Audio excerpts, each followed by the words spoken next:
예, 2교시 이어서 하겠습니다.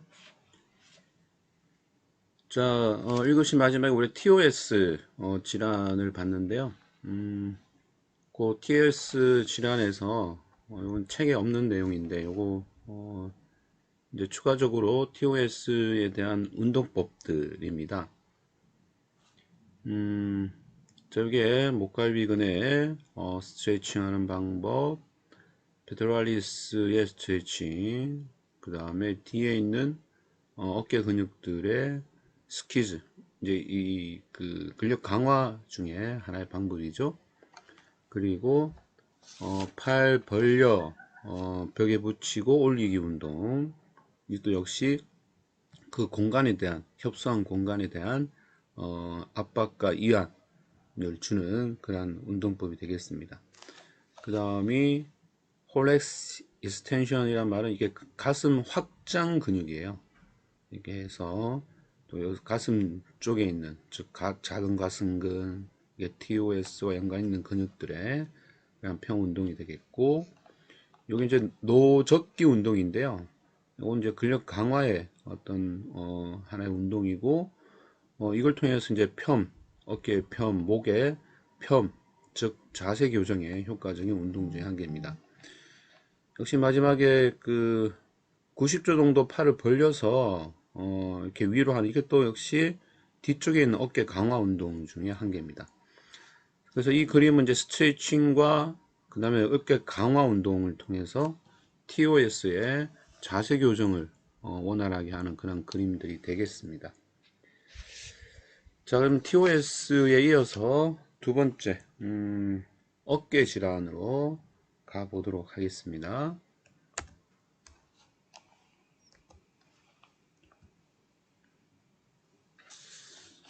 자, 유착성 관절 낭염 또는 유착 관절 주머니염, 쉽게 해서 굳은 어깨, 오십견, 동결근, 뭐 이렇게 표현들을 많이 하죠.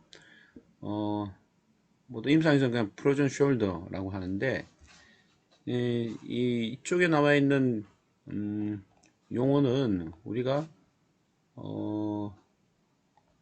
이렇게 임상적인 용어는 아니에요. 병원에서는 쓰지는 않고요. 이렇게 진단명으로는 유착 관절 주머니 염, 이게 이제 명확한 진단명이 되겠습니다.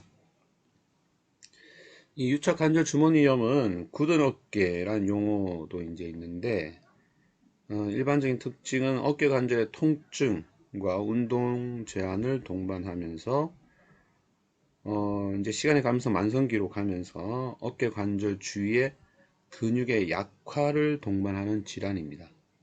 그래서 통증과 운동 제한, 이게 지속되면서 근의 약화까지 동반되는 질환이다. 자, 그게 이제 특징이고요. 주로 이제 60대 사이가 많고, 여기에 어깨 관절에 통증이 들어가면 좋겠어요. 자, 통증과 운동 제한이 두드러진다. 이 통증이 주증상입니다. 통증과 운동 장애 또는 운동 제한이 들어간다. 보통 이제 여성이 이제 조직이 약하기 때문에 여성에서 좀 호반한다고 합니다. 자, 여러 가지 이제 원인이 있는데, 뭐 주 원인은 당연히 어깨 관절 자체의 질환이죠. 그래서 어깨 관절을 구성하고 있는 연부 조직의 손상이 주 원인이에요. 힘줄염도 있고, 근육염도 있고, 파열도 있고. 자, 또 하나 추가될 수 있는 건 관절염입니다. 어깨 관절염. 어깨 관절염 역시, 예, 이 프로주 숄더를 유발하는 원인 중에 한 개입니다. 자, 외인적인 요인은 이제 기타 다른 질환에 의해서 생기는 2차적인 그런 이 원인이라고 보시면 될 것 같아요. 그래서 이 목뼈에서 오는 족추원반 탈출증, 그다음 CVA, 호르몬 이상, 당뇨병, 그 다음에 반사성 교감신경 이 영양증, 이걸 우리는 복합 부위 통증 증후군과 거의 혼용해서 씁니다. 이 복합 부위 통증 증후군은 알 수 없는 통증이 지속되는 건데, 그 통증의 원인이 바로 이제 교감신경 장애로 보는 거예요. 그래서 교감신경의 이 영양증 또는 CRPS 복합 부위 통증 증후군, 자 이런 것들이 프로전 숄더를 일으키는 2차적인 질환들이 되겠습니다. 자, 이 병리적인 소견을 보면 처음에 정의에서도 얘기했듯이 통증과 운동 제한이 지속되면서 그렇죠, 바로 유착이 오는 겁니다. 이 그림에서 보시다시피 어깨 관절을 구성하고 있는 연부 조직들의 유착이 두드러진다. 그래서 자, 이 부분 대부분 다 그래요. 섬유층 간의 유착이 있다. 관절 구조와 안쪽에 유착이 있다. 이런 유착이 오니까 근육의 구축이 오고, 그리고 이런 강직으로 가게 됩니다. 제가 이 연부 조직, 물렁 조직 이제 초기에도 얘기했듯이 물렁 조직의 특징은 바로 주위에 있는 조직과의 이 유착이에요. 서로 이제 이 붙는 그러한 성질들이 있는 거죠. 따라서 막으로 그러한 유착들을 대부분 이제 제한하고 있는 거죠. 그래서 예를 들어서 텐던에도 텐던 막이 있어요. 그걸 컨트롤하고요. 또 근육에도 근을 싸고 있는 막, 근막이 있죠. 그래서 이런 막들이 주위에 있는 연부 조직과의 유착을 이제 어느 정도 제한해 주는데, 이렇게 염증이 발현된다거나 손상을 입으면 이러한 보호해주는 막들의 손상을 입고, 따라서 막들이 다 떨어져 나가면서 주위의 연부 조직과 이렇게 유착되는 그런 병리적인 과정을 거치게 됩니다. 자, 리픈숄더의 증상을 보면 총 3단계로 나눌 수 있어요.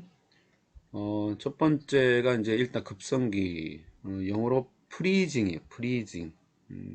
책에 보면 이제 스펠링 확인하시고요. 결빙기라고 합니다. 특별한 외상 없이 어깨 관절에서 팔 전체로 방사되는 통증이 한 2, 3주간 또는 3에서 9개월, 이게 한 책에서는 단계별로 한 36주 뭐 지속된다고 했는데 36주로 봐도 되고요. 또는 3에서 9개월 정도 지속이 되고, 특히 이제 밤에 심해요. 그래서 활동량에 비례해서 이제 활동이 끝난 야간에 통증이 심하고 또 방사통이 있을 수 있습니다. 치료는 부드러운 이완 운동, 이제 초기니까 부드러운 이완 운동을 통해서 ROM을 유지하고 또 염증이나 유착을 방지하는데 주 목적이 있습니다. 자, 2단계가 아급성기죠. 동결기라고 하고요. 프로전, 이제 이때부터 자, 제한이 온다.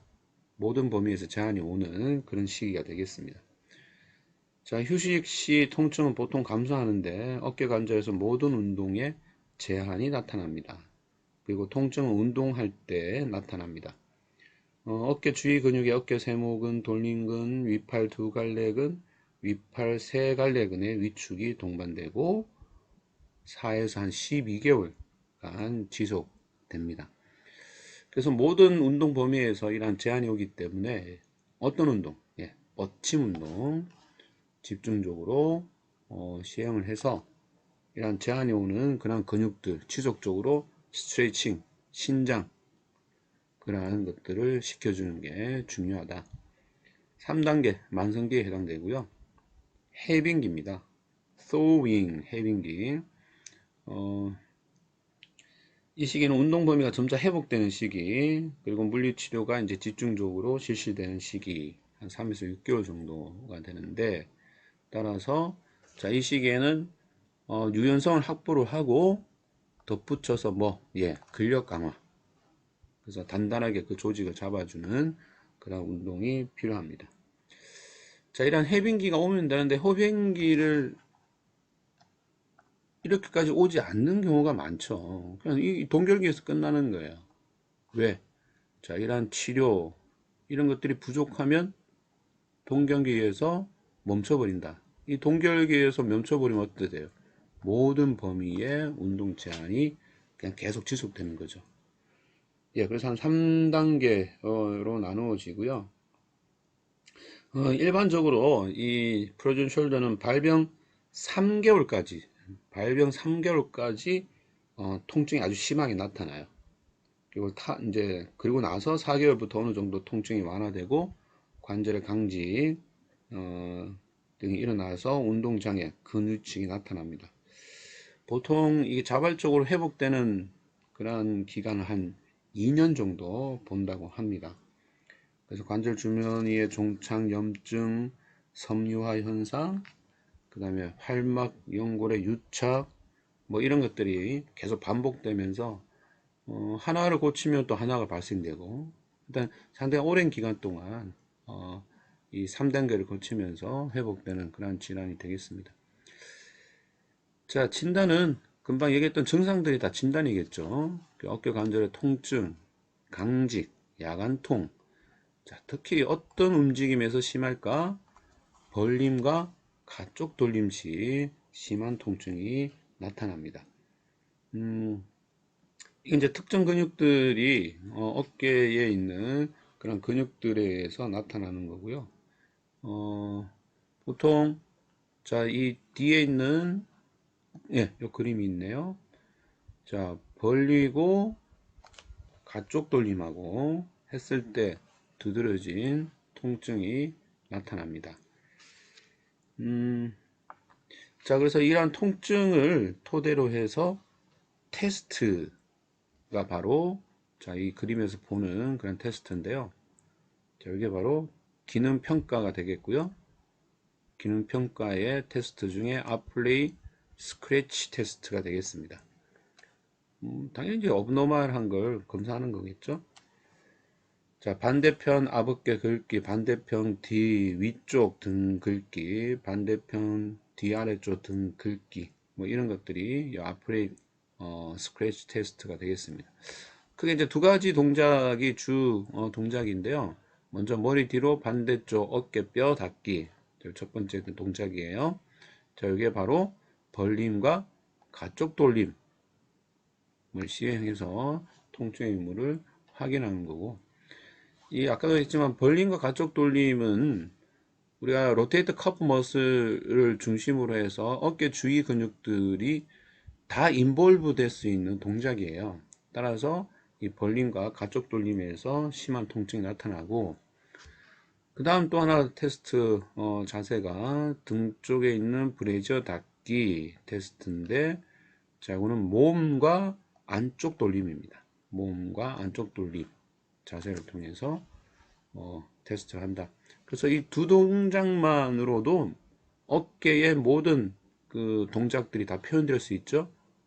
그래서 이러한 프로전 숄더를 테스트하는 방법이 되겠습니다.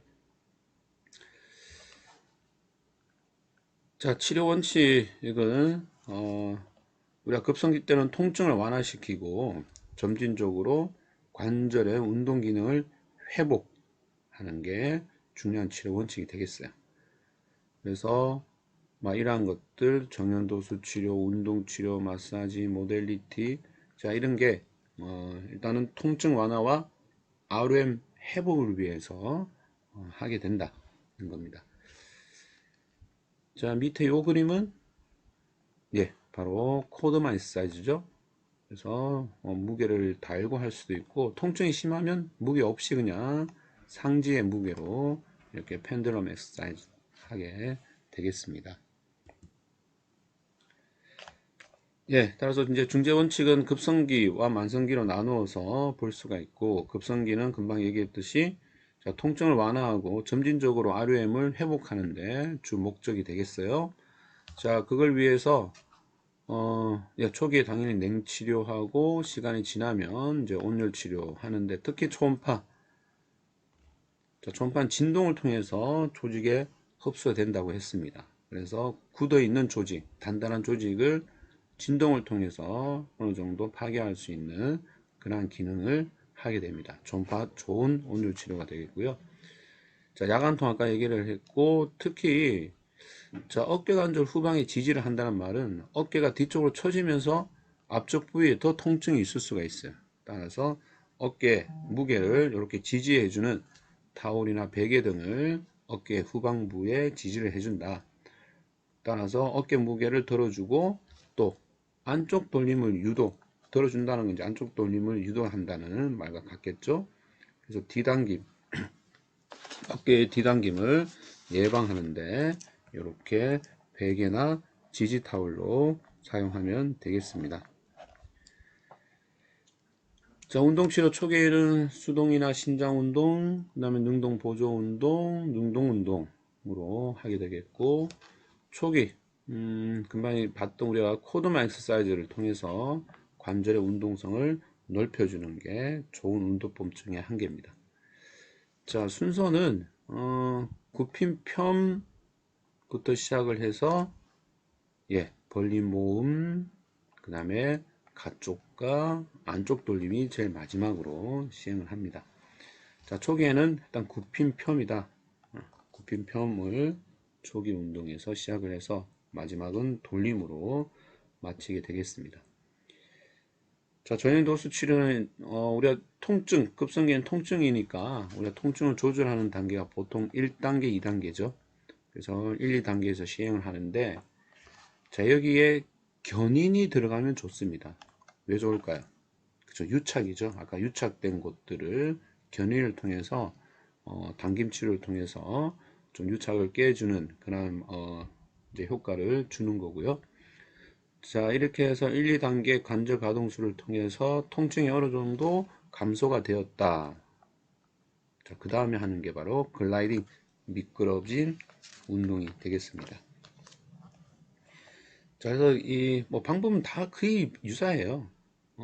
급성기 때는 통증 감소를 위해서 1, 2단계 작은 관절의 움직임, 여기에 트랙션이 가미가 되면 좀 더 움직임이 원활해지겠다. 그리고 어느 정도 통증이 완화된 상황에서는 좀 더 조인트의 움직임을 가미시킬 수 있는 글라이딩, 조인트 글라이딩을 추가를 한다. 요게 급성기 때의 내용이고요.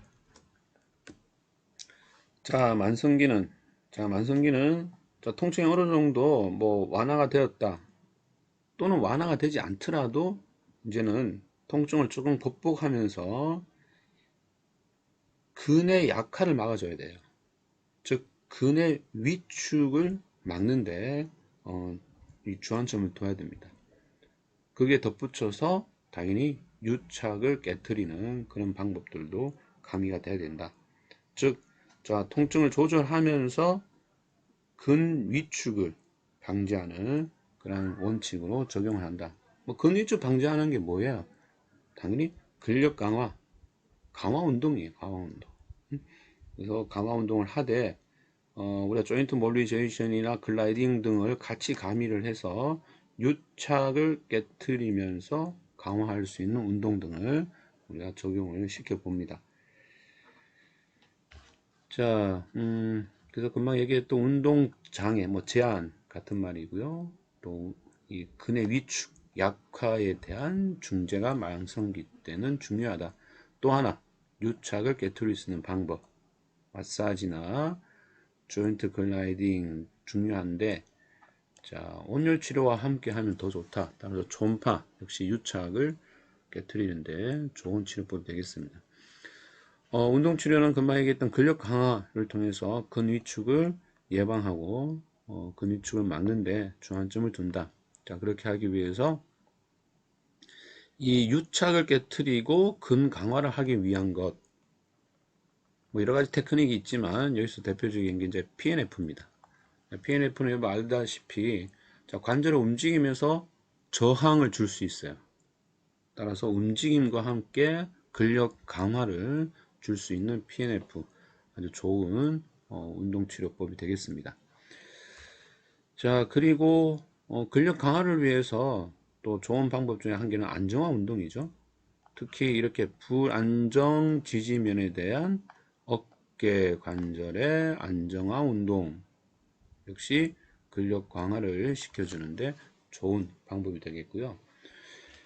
자, 이 방법은 물론 뭐 한 매를 들고 내리고 하는 것도 좋지만, 자, 이거는 어깨가 특정 각도에서 통증이 있으면 어깨를 들고 내리는 그런 저하 운동 못 하겠죠. 따라서 어깨에 어떤 통증이 있을 때는 정해진 각도에서 근력 강화를 할 수 있는 이런 안정화 운동 등이 더 효과적이다 라고 보시면 되겠습니다.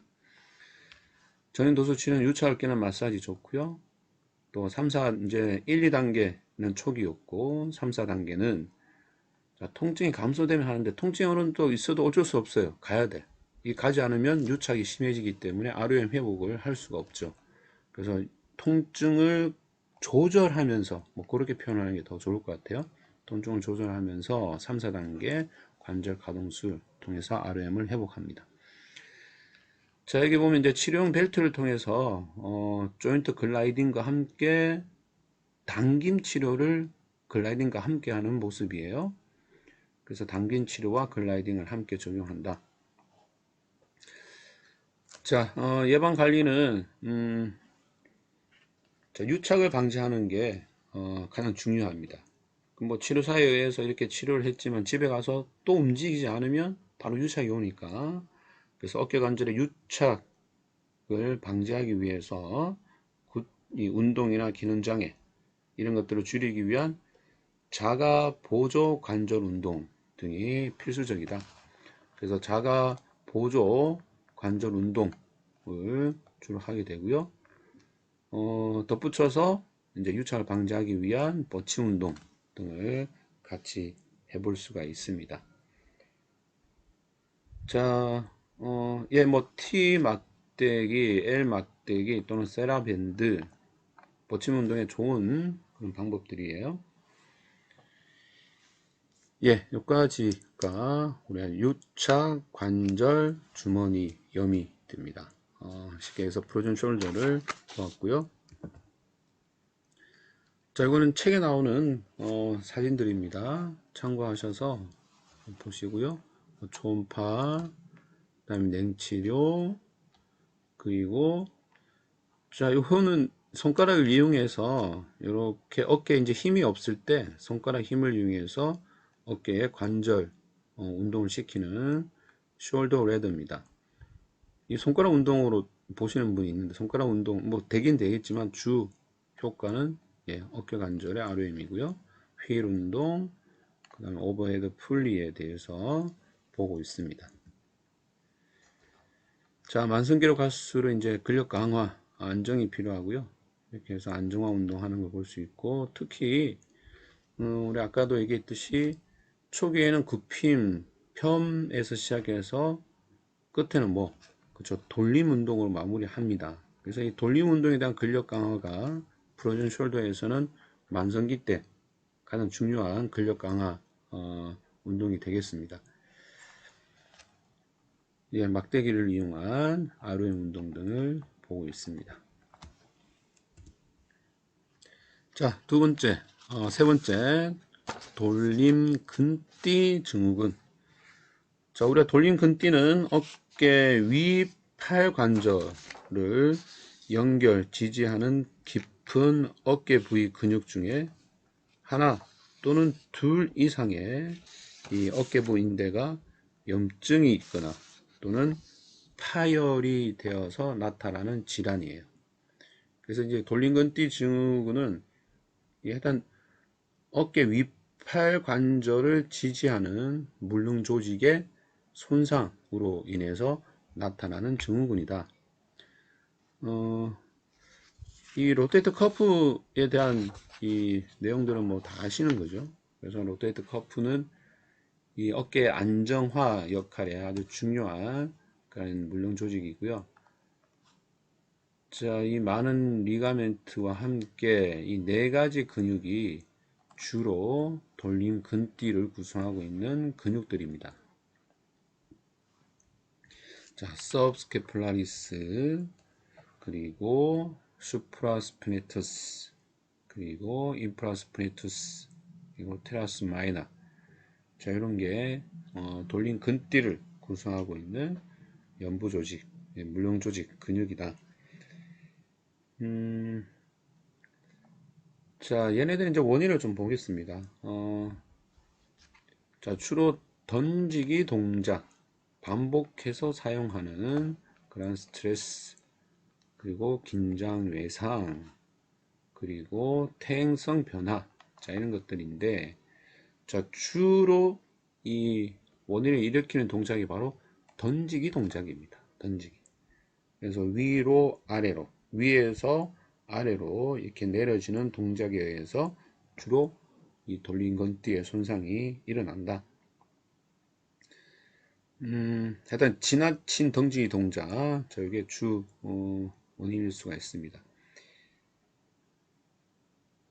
진단과 증상을 볼까요? 자, 주로 증상은 당연히 통증이겠죠. 통증이 오고 구축, 그 다음에 벌림의 장애, 기능 저하 등이 나타나고, 자, 특히 이제 돌림근띠의 힘줄들이 파열되었을 때는 갑작스러운 통증도 나타납니다. 자, 이런 파열을 테스트하는 방법은 밑에 이제 여기 소개가 되고 있습니다. 자, 드롭업 테스트. 자, 이 벌림을 유지할 수 없는 거죠. 파열로 인해서.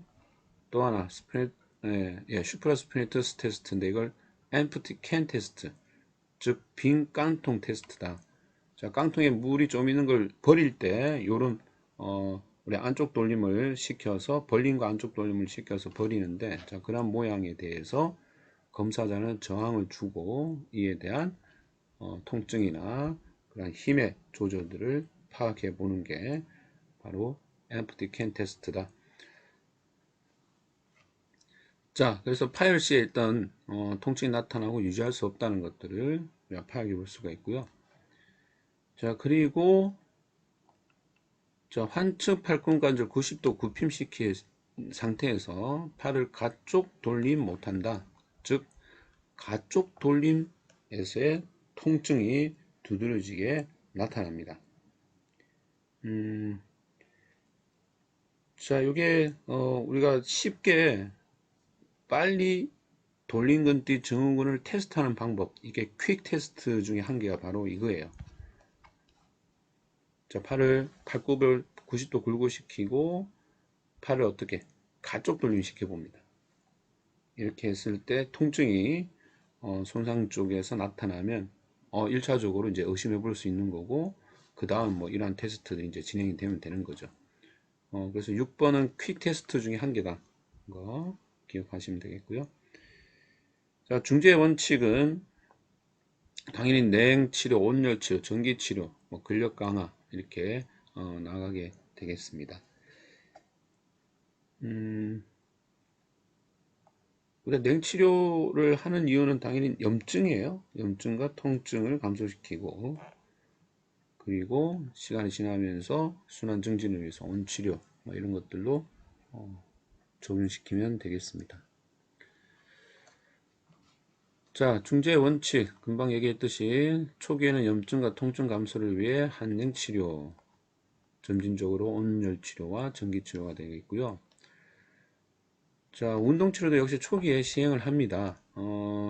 특히 등척성 운동, 자, 움직임에 대한 통증이 있을 시에 이제 등척성 운동을 하는데, 어떤 자세에서 안쪽과 가쪽 돌림 자세에서 등척성 운동을 합니다. 이 안쪽과 가쪽 돌림에서 통증이 나타나면 통증 나타나는 전 단계, 이 ROM 범위에서 하시면 돼요. 통증을 유발시키는 자세에서는 초기에는 하진 않습니다. 그래서 안쪽 돌림 시킬 때 통증이 나타나는 그 바로 전 각도에서 이렇게 등척성 운동, 그 자세를 유지하세요 라고 하면 되는 거죠. 그게 등척성 운동이다. 그 다음에 등장성 PNF로 가게 되고요. 자, ROM이 어느 정도 회복이 됐다. 그럼 역시 어깨의 안정화 운동 해서 돌린 건띠에 그런 강화를 시켜주는 게 중요하다. 특히 자, 안정화 운동에서는 이센트리 수축이 좀 더 안정화 운동에 효과적이다. 좀 더 근력을 강화시키는 데 효과적이다 라는 거고요. 방법으로는 폐쇄 운동이 이센트리 그 수축에 좋은 방법 중에 한 개죠. 그래서 폐쇄 운동, 크로스 키네틱 엑서사이즈를 통해서 안정화 운동을 도모해 봅니다. 전연토수 치료도 아까 얘기했던 거와 거의 비슷해요. 초기의 통증 감소를 위해서 1, 2단계, 통증이 감소되면 ROM 회복을 위해서 3, 4단계. 다음에 예방 관리는 거의 비슷합니다. 예. T나 L형 막대기를 이용해서 버침 운동, 저기 이 버침 운동은 유착 방지를 위해서 시행을 한다. 자, 이 어묵 테두리는 이 관절의 오목에 경계에 부착된 이 링 모양의 섬유 조직이죠. 그래서 이 오목 테두리를 통해서 오목 위팔 관절의 안정성을 도모를 하고 관절매의 부하를 동등하게 분산시켜주는 그런 작용을 오목 테두리가 하게 됩니다. 자, 따라서 이 오목 테두리는 어깨의 모든 움직임에서 다 자극을 받게 돼요. 물론 이제 주위에 있는 물렁 조직들이 잡아주기 때문에 그만큼 스트레스는 작지만 하여튼 모든 움직임에서 자극을 받는다. 따라서 그만큼 손상의 빈도는 높다. 라고 좀 이해하시면 될 것 같고요. 자, 두 가지 정도인데요. 자, 먼저 위쪽, 오목 테두리의 위쪽 부분의 손상, 그 다음에 앞쪽과 아래쪽 부분의 손상, 크게 두 가지 부위의 손상으로 나누어서 각각의 손상에 이제 명칭이 이렇게 붙었어요. 그래서 위쪽 오목 테두리 손상, 이 위쪽 윗부분을 얘기하는 거죠. 이걸 슬랩 병변이라 합니다. 이 슬랩은 이제 이거의 약자인데요. 이 이름에 다 그 병변 위치가 나와 있네, 그죠? superior, labrum, anterior, posterior 해서 주로 이제 위쪽 라브름의 그런 손상을 우리가 슬랩 병변이라고 얘기를 한다. 자, 그 다음에 앞쪽과 아래쪽 테두리의 손상을 방가르트 병변이라 합니다. 자, 그 다음에 또 하나, 이 어목 테두리 뿐만 아니라, 위팔 머리뼈의 손상을 같이, 이, 오는 병변이, 자, 이 힐세치 병변이랍니다. 그래서 힐세치 병변은, 자, 휴머러스 헤드의 탈구와 함께 어목 테두리의 결손, 손상을 입히는 병변을 힐세치 병변이라 합니다. 이 어깨에 우리 탈구에서도 배우겠지만 어깨 탈구는 우리가 습관성 탈구로 진행될 가망성이 많아요. 그래서 이제 한번 탈구된 어깨는 계속 이제 탈구가 될 수가 있는데 물론 방지하기 위해서는 강화를 시켜주면 되죠. 그래서 이제 계속 습관성 탈구가 일어나면 당연히 탈구가 되면서 관절순에 손상을 계속 주는 거예요. 그래서 이제 탈구와 함께 이 손상, 이 어목 테두리의 손상 어쩔 수 없이 오는 수밖에 없고, 자, 그 병변을 힐세치 병변이라고 합니다. 자, 원인은 이것도 이제 아까 같이 머리 위 운동이에요. 이렇게 던지기 운동, 던지기 그다음 모션, 자, 이런 게 주 원인이다. 그래서 머리 위 운동을 통해서 견인과 압박이 지속될 때 이런 어목 테두리의 손상이 호발한다. 주로 이제 야구 선수들이죠. 야구 선수들의 투구 동작을 보면 어깨 관절의 벌림과 가쪽 돌림 시 이 윗팔 두 갈래근에서 이제 긴 갈래, 이 롱 텐던의 신장력으로 인해서 앞쪽 또는 위쪽의 오목 테두리에 분리가 일어난다고 합니다. 자, 이제 그러면서 이 분리가 되면서 이제 손상을 받는 거죠. 자, 또한 팔을 뻗침 상태에서 넘어졌을 때의 오목 테두리의 압박 손상 볼 수 있고요. 또는 뭐 내적으로 어떤 원인으로 이러한 이제 이 오목 테두리의 손상을 볼 수가 있다라고 합니다. 자, 이 슬랩 병변에 대해서 여러분 책 63쪽에 보시면 특징이 있어요. 네 가지 유형으로 나눈 특징이 있습니다. 그건 참고용으로 좀 보시기 바래요. 뭐 1형은 안정이 유지된다. 뭐 증상이 관찰되지 않는다. 2형은 불안정성이 나타난다. 뭐 3형은 파열이다. 4형은 파열이 심하다. 뭐 이렇게 해서 손상의 단계별로 한 4단계의 슬랩 병변의 특징을 그 책에서 요약하고 있으니까 보시면 되겠습니다. 그 다음에 임산 증상으로는 특정한 어깨 부위에 이제 통증이 나타나는데, 자, 그러한 통증은 보통 이제 우리가 촉진을 통해서 먼저 확인을 하고, 그 다음에 RM을 통해서 통증의 이 정도를 이제 확인해 볼 수가 있죠. 특히 이제 촉진은 위에서 얘기했듯이 오목 테두리 위쪽 부분이냐 또는 오목 테두리의 아래쪽이냐에 따라서 이제 병변이 이제 달라지는 거죠. 그래서 통증의 유무를 확인을 하고 ROM을 확인을 해 봅니다. 대부분의 이 관절의 통증은 이 야간통이에요. 그래서 관절이 얼마큼 많이 이제 활동을 했느냐에 따라서 이후에 통증의 이제 정도가 심해지는 거죠. 그래서 역시 어목 테두리 손상 역시 우리가 야간에 올 수 있는 그런 야간통이 생긴다. 이게 수면장애, 야간통으로 인한 수면장애 등이 나타납니다. 자, 이 어깨의 어떤 특징을 보면 잠금, 그 다음에 글라이딩, 이렇게 소리가 나는 거죠. 움직일 때마다 이렇게 갈리는 찌찌찌 소리가 나고, 그 다음에 관절순이 꽉 잡지 못하기 때문에 클리킹, 뭐 덜컹거림이라 표현할 수 있는데 클리킹이 나타나고, 그 다음에 파핑, 우리가 이제 관절 이렇게 주먹을 쥐면 이제 관절에 나는 소리 있죠. 그런 걸 우리가 관절은 파핑이라고 합니다. 그래서 요 한 4가지의 특징적인 이 오목 테두리 손상이 나타날 수가 있습니다. 그래서 이러한 손상들이 결국에는 관절의 불안전성을 초래한다. 그리고 이제 이런 것들이 지속되면 힘이 빠지는, 힘을 줄 수 없는 그러한 이제 증상들이 나타나게 됩니다. 이걸 드롭 암 사인이라고 해요.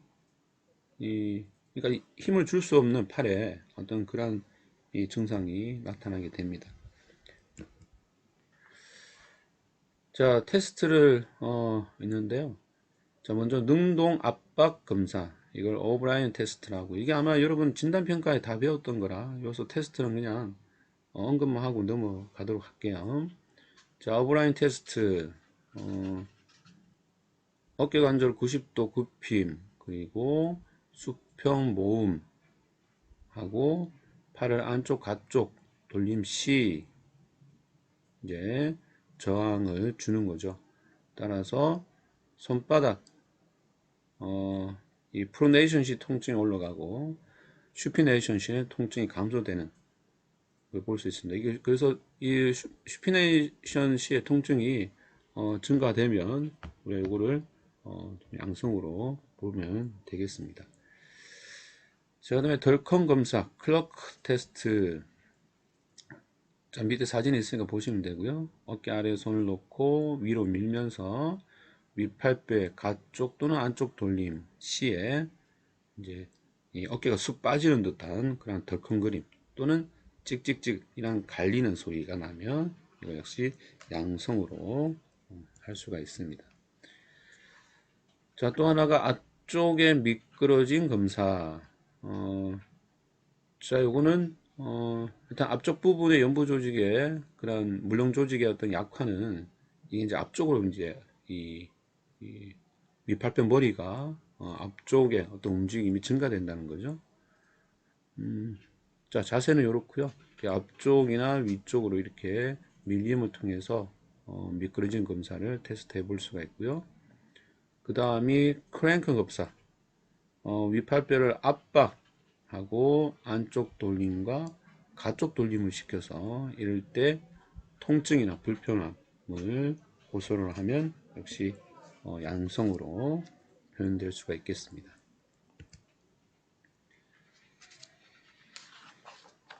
자, 오목 테두리의 손상은 뭐 다른 이 어깨 관절의 손상과 거의 유사한 그런 치료 중재로 접근하면 되겠습니다. 뭐 초기에는 염증, 통증 감소를 위해서 냉치료를 한다. 또 시간이 지나면서 점진적으로 순환 정진을 위해서 열 치료한다. 통증 감소와 조절을 위해서는 지속적으로 전기 치료를 활용을 한다. 거의 뭐 이게 뭐 루틴으로 되어 있는 부분이라서요. 그렇게 어려운 중재법은 아닌 것 같고요. 역시 운동 치료 역시 처음에는 근력이나 REM을 회복하고 향후에는 관절의 안정화를 도모하는 운동 치료 목표를 세우시면 되겠습니다. 자, 1차적으로 유연성을 확보해야 되겠죠. 그래서 우리가 뭐 버침 운동이나 또는 코드마 엑서사이즈 같은 점진적인 RM 운동 등을 적용을 하면 되겠고요. 그리고 어느 정도 통증이 감소가 되고 RM이 확보가 되면 그 이후로는 안정화 운동에 필요한 저하 운동을 실시하면 되겠습니다. 자, 근데 여기에 이제 그런 말이 있어요. 이 2, 3주, 수술 후 2, 3주 정도에는 당연히 보호가 돼야 된다. 따라서 슬링이나 스프린트 또는 브레이스 등을 통해서 이렇게 어깨 관절을 보호하면 되겠고요. 자, 보호하는 이 기간에서 이 어깨 관절의 물륜 조직의 이 근력 강화를 유지하는 그런 등척성 운동을 함께 수행하시면 되겠습니다. 예, 예방 관리에서 당연히 이제 후기로 가면서 이제 어깨 강화 운동이 필요한데, 자, 이 어깨 강화 운동을 할 때 특히 이 뻗침 운동 등을 할 때는 이 어깨의 안쪽 돌림 뻗침 운동을 주로 이제 많이 이 집중적으로 하시면 될 것 같아요. 그래서 이 안쪽 돌림 뻗침 운동은 우리가 투구 동작을 할 때 마지막 위에서 내리는 마지막 동작에서 이 어깨가 이제 안쪽 돌림되는 그런 모션을 취하게 되는데, 따라서 그냥 안쪽 돌림을 하는 그런 근육들을 강화하는 게, 또는 그런 근육들을 유연성을 확보하는 게 어떻게 보면 이 제일 마지막 단계에서 하는 그런 운동 치료라고 보시면 되겠습니다. 예, 요게 오목 테두리의 질환이었고요. 자, 다음은 가시위근 힘줄염입니다. 이 가시위근의 특징은 이 좀 전에 우리가 봤던 돌림근띠 중에 하나의 근육이죠. 근 길이는 아주 짧습니다. 짧고 초기 벌림 운동에 관여하는 그런 근육이죠. 또 하나가 가시 아래근과 작은 원근과 함께 가쪽 돌림을 보조해주는 역할도 해요. 그래서 일단 이 작용은 바로 벌림이다. 그죠? 벌림 운동에 관여하는 그런 근육이다. 자, 따라서 여기에 보시다시피 이 가시위근의 어떤 손상은 특정 벌림 각도에서 상당히 많은 통증을 호소합니다. 주로 160에서 한 60에서 120 정도 범위에서의 특징적인 통증을 호소하는 그러한 동통우를 발생을 시킵니다. 자, 원인과 증상을 좀 볼까요? 자, 이 원인은 뭐 다른 어깨 질환도 똑같듯이 지속적인 스트레스 이런 것들이 염증 반응을 일으키고, 이제 이게 시간이 지나면서 근섬유화를 초래하여서 결국에는 근탄성력을 소실한다. 이제 지속되면 이제 석회화가 되고 더 지속되면 이제 파열이 되는 거죠. 이런 것들이 계속적으로 반복되는 게 주 원인이에요. 그래서 스트레스로 인해서 염증 반응, 근섬유화, 그리고 석회화, 더 지속되면 파열. 그래서 이제 이런 게 하나의 굴레로 이제 진행이 된다라고 보시면 되고, 중요한 건 이런 스트레스로 인한 이제 염증인데요. 이 염증을 얼마만큼 감소시키느냐, 이런 것들이 증상에 맞는 치료 원칙에서 이제 표현이 돼야 되겠습니다. 자, 여기도 이제 염증이 나오죠. 그래서 급성 염증 시에, 만성 염증 시에, 우리가 급성 염증 시에는 당연히 뭐 약물 치료가 주 치료가 되겠고, 또 하나는 이제 냉치료 이런 것들이 급성 염증 시기에 이제 적용이 될 텐데, 이러한 급성 염증 시기에는 자, 요게 좀 중요한 부위죠. 이 급성 염증을 유발하는 모션들이 대부분은 어깨 관절에서는 돌림입니다. 돌림. 그 다음이 벌림이 되는 거죠. 그래서 돌림과 벌림 시에 급성 염증을 초래한다는 건 그 자세에서 가장 많은 스트레스가 이제 어깨에 주어진다. 특히 어디 가시위근에 주어진다는 겁니다. 그래서 급성염증기 시기에는 이러한 모션들을 좀 자제하고 제한할 필요가 있다는 거고요. 자, 만성염증 시기는 자, 여기 볼까요? 역시 이것도 이제 지속적인 스트레스고 마찰인데요. 가시위근 힘줄, 그 다음에 위팔뼈 큰 결절 사이에서의 지속적인 마찰이 이런 만성염증을 일으키는 원인 중에 한 개다. 예, 이렇게 해서 급성이다, 만성이다, 이렇게 염증 시기에 따라서 어떤 자세, 또 어떤 부위에 이런 것들이 호발하는지를 봤고요. 자, 좀 전에 봤듯이 우리가 가시위근은 특히 벌림에 대한 특정한 범위 내에서의 동통을 호발합니다. 따라서 각도별로 얘가 가시위근의 그런 병변이 좀 달라지는데요. 자, 먼저 이거 볼까요? 힘줄 뼈막 부위. 가장 바깥쪽이죠. 가장 바깥쪽. 이게 이제 가시위근이고, 가시위근의 텐던이고, 이 가시위근의 텐던이 붙어 있는 뼈막 이음부 부위의 손상은, 자, 벌림할 때 저항을 준다거나, 또는 벌림의 80에서 한 110도 사이에서 특징적으로 통증을 호소하는 게 바로 이 뼈막 부위, 그러니까 텐던이 붙어 있는 곳의 손상 시에 이런 부위의 증상이 나타납니다. 자, 그 다음이 이제 그 다음 바깥쪽이 되는 거고요. 힘줄 뼈막 이음부의 깊은 부위, 그러니까 이 텐던의 가장 바깥쪽 부위라고 보시면 되겠습니다. 자, 이때도 역시 이제 저항 시에 통증이 나타나고, 자, 일단 특징이 동통화가 나타나는 범위는 가동 범위 가장 마지막 부위라고 하네요. 그래서 한 180도 이제 이 전후에서 통증이 전형적으로 나타난다. 자, 그 다음이 이제 근육 힘줄 이음 부위. 한 요 부위가 되겠네요. 근육과 힘줄의 이음부에서는 역시 이제 저항 시에 나타나고, 역시 이것도 가동 범위 마지막 부분에서 통증이 나타납니다. 자, 그 다음 이제 힘줄의 먼 쪽 부위, 자, 근육과 힘줄이 맞닿는 요 부위가 되겠고요. 역시 저항시, 그리고 통증 범위가 나타나는 각도는 수평 위와 완전 벌림 시에 나타나게 되겠습니다. 예, 요게 이제 가시위근에서 우리가 특징적으로 나타나는 이 손상되는 부위에 따라 특징적으로 나타나는 통증 오에 대해서 봤고요. 자, 참고 요거 밑에 건 참고입니다. 우리가 임피지먼트 신드롬은 왜냐하면 임피지먼트 신드롬 역시 이런 통증호가 나타나는 각도가 특징적으로 요런 범위에서 나타나요. 따라서 가시위근의 단독 손상과는 약간 좀 감별해야 되는 질환이다 라고 해서 이렇게 참고로 했으니까 좀 참고로 보시면 될 것 같아요. 자, 중재입니다. 똑같아요. 이 뭐 계속 지금 어깨 질환 하고 있는데요.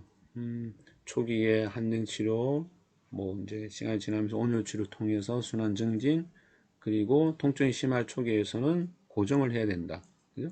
고정을 하고, 또한 우리가 초음파 치료를 통해서 일단 유착이나 온열 치료 등을 효과적으로 적용해 볼 수 있고, 역시 관절 질환이기 때문에 쓴 만큼 아프다, 양한통이 나타난다. 그래서 이제 요거는 뭐 거의 어깨 질환에서는 거의 비슷한 그런 중재법이기 때문에 다른 어깨 질환과 같이 보시면 되겠습니다. 자, 한냉 치료 있죠. 그 다음에 고정 기간 동안 우리가 이렇게 발걸이, 그 다음에 벨프, 이게 벨프 붕대예요. 이 배프 붕대를 하는 이유는 좀 더 제한을 많이 주기 위해서 배프 붕대를 합니다. 그래서 우리가 이 어느 정도의 그냥 움직임을 주면서 고정을 하기 위해서는 이제 배프 붕대는 하지는 않는 거죠. 그래서 이 고정을 좀 제한을 확실히 주기 위해서는 배프 붕대를 통해서 제한을 주는 게 필요한 거고요.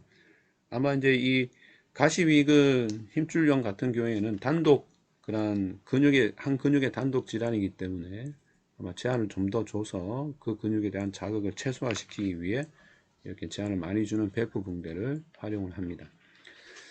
예, 초음파, 그다음에 야간통, 저건 아까도 나왔었죠. 우리가 어깨 이 관절의 질환에서는 특히 이제 수면 때 이 자세가 어깨가 뒤로 처지면 더 통증이 유발되기 때문에 어깨 관절 뒤쪽 부분에 이렇게 좀 지지대나 또는 베개 등을 통해서 어깨 처짐을 방지하고 그 자세가 이제 안쪽 돌림을 좀 더 증가시켜서 통증을 좀 감소시키는 그런 자세가 좋은 자세가 되겠습니다. 자, 운동치료 역시 유착을 깨트리는 그런 운동치료가 필요하고요. 따라서 초기에 좀 이렇게 점진적으로 RM을 증가시킬 수 있는 코드만 운동, 그리고 운동의 절차는 굽힘과 펴, 그리고 돌림, 제일 마지막에 벌림 운동이다. 벌림 운동은 당연히 이 가시위근의 주증상이기 때문에 가장 마지막에 운동을 통해서 근력 강화를 시켜줍니다. 예, 정형도수 치료는 미끄러우심 운동. 똑같아요. 뭐, 지금 언급 안 돼 있지만, 초기에 통증이 있을 때는 1, 2단계. 그리고, 좀 더 통증이 이제 감소했을 때는 3, 4단계를 통해서 RM을 회복하고, 역시 그거와 덧붙여서 이 조인트 글라이딩, 미끄러짐 운동을 강의하면 되겠습니다. 아까도 얘기했듯이 이제 미끄러짐 운동을 할 때는 견인 운동과 함께 시행을 하면 되겠습니다. 자, 요까지가 이제 어깨 질환이었습니다. 뭐 어깨 질환만 해도 지금 너무 많은 분량이네, 그죠? 그래서 오늘은 물론소지 질환에서 어깨 질환까지만 이렇게 하고요. 다음 시간에 다음 주차에는 우리가 발꿈치부터 해서 하지까지 좀 보도록 하겠습니다. 자, 그러면 이번 주차 수업은 여기까지 할게요. 수고하셨습니다.